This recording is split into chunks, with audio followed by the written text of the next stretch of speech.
Vâng, xin chào tất cả các anh em trong ngành nhôm kính. Chào mừng anh em đã quay lại với series giới thiệu máy của công ty xuất nhập khẩu Kinmart chúng tôi. Và những video tiếp theo trước đây tôi đã giới thiệu cho anh em một số dòng máy. Ví dụ máy cắt hai đầu K20, máy cắt 09S, 05, máy ép góc và máy phay đố. Và tiếp theo video hôm nay tôi sẽ giới thiệu đó là máy cắt hai đầu 08S mang thương hiệu Sinon. Và đây là phân khúc tầm trung của công ty chúng tôi. Và máy này là sẽ giải quyết được bài toán là vốn ít nhưng mà vẫn đảm bảo độ ổn định và độ chính xác khi anh em trong quá trình anh em vận hành. Và sau đây tôi sẽ giới thiệu tổng quan về máy. Về máy là có chiều dài khoảng tầm 5,2 m từ đầu tủ điện đến cuối thân máy.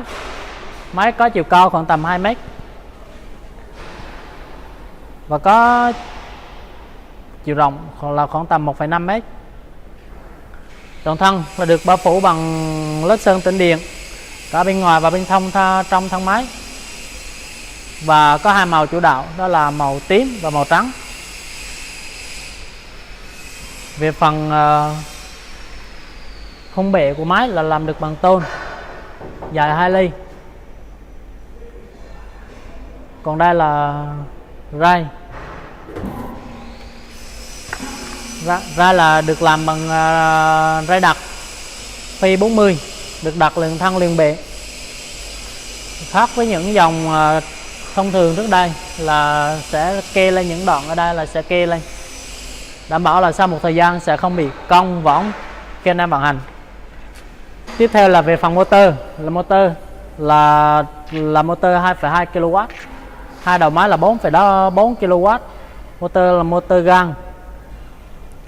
Khác so với những dòng 08S là motor vuông. Lưỡi là được dùng lưỡi Wagen đường kính 450 mang thương hiệu của Nhật Bản.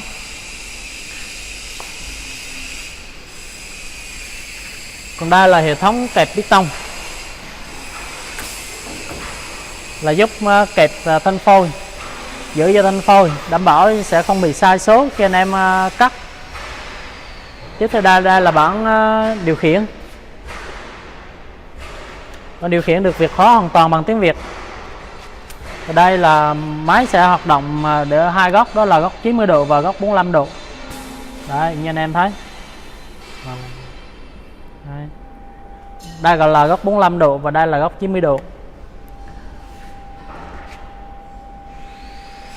Máy là chạy được hai chế độ, đó là chế độ song song và chế độ độc lập. Còn đây là nút kẹp piston. Đây là hai nút khởi động motor và dừng motor. Còn đây là nút chốt hãm hơi. Chốt hãm hơi đây sẽ được tích hợp luôn điều khiển trên bảng điều khiển đây. Và đây là nút anh em cắt. Về phần máy là sẽ tích hợp thêm máng trượt DC. Là khi anh em cắt là DC sẽ tự trượt qua cái máng trượt này và có độ dốc cao, đảm bảo là DC sau khi cắt ra là sẽ không bị hút vào lưỡi, làm hỏng me hỏng lưỡi của anh em. Tiếp theo là về phần tủ điện.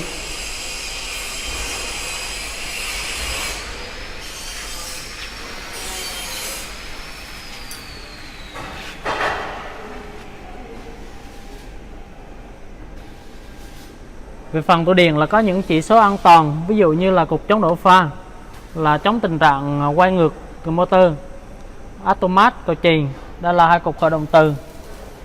Tiếp theo đây là hai rơ la nhiệt, là khi anh em vận hành quá lâu thì motor sẽ nóng, là hai rơ la nhiệt này có tác dụng là sẽ dừng tạm thời motor của anh em. Và tiếp theo ở phần bên dưới tủ điện đó là phần hơi, gồm những van điện từ và hệ thống dây hơi được điều khiển các piston.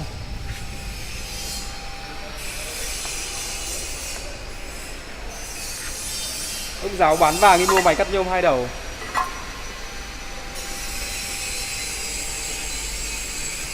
Và tiếp theo, còn đây là hệ thống chuyển góc, sẽ sử dụng bằng một piston cỡ lớn để đảm bảo cho chuyển góc sẽ không bị sai số. Và điều đặc biệt đó là sẽ có thêm một bánh răng trợ lực ở đây, đảm bảo sẽ không bị sai số. Còn đây sẽ là hệ thống đẩy lưỡi, piston đẩy lưỡi, là sẽ tích hợp thêm một piston dầu nằm trợ lực cho piston hơi này. Và đây là vòi phun dầu thông minh, nó sẽ tự động phun dầu làm mát cho anh em và để tiết kiệm lượng dầu của anh em.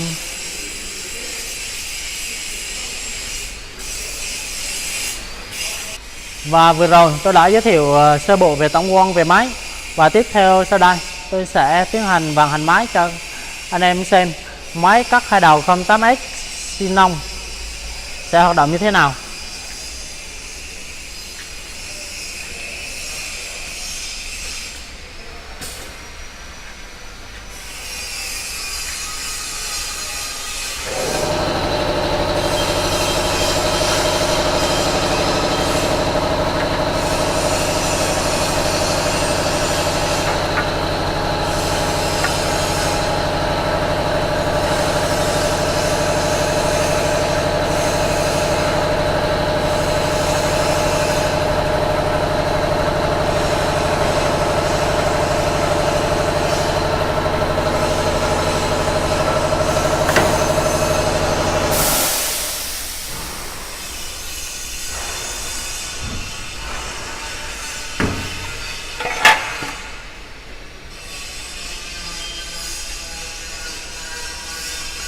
Và trên tay tôi đây là mẫu nhôm Wisdom, đây là mẫu nhôm cao cấp, rất chắc chắn và cứng.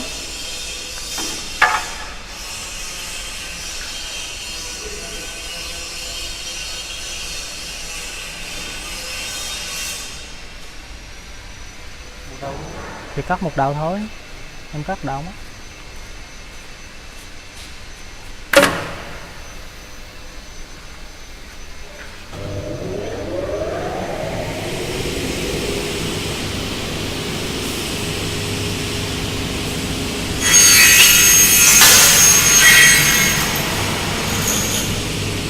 Té lửa không?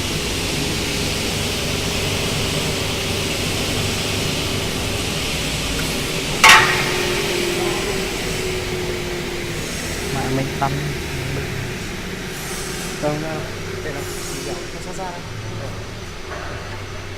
và đây là mặt cắt sau khi tiến hành cắt máy cắt hai đầu 08X Xenon. Mặt cắt rất mịn, không có hiện tượng ba via, nổi nhôm hay móc nhôm.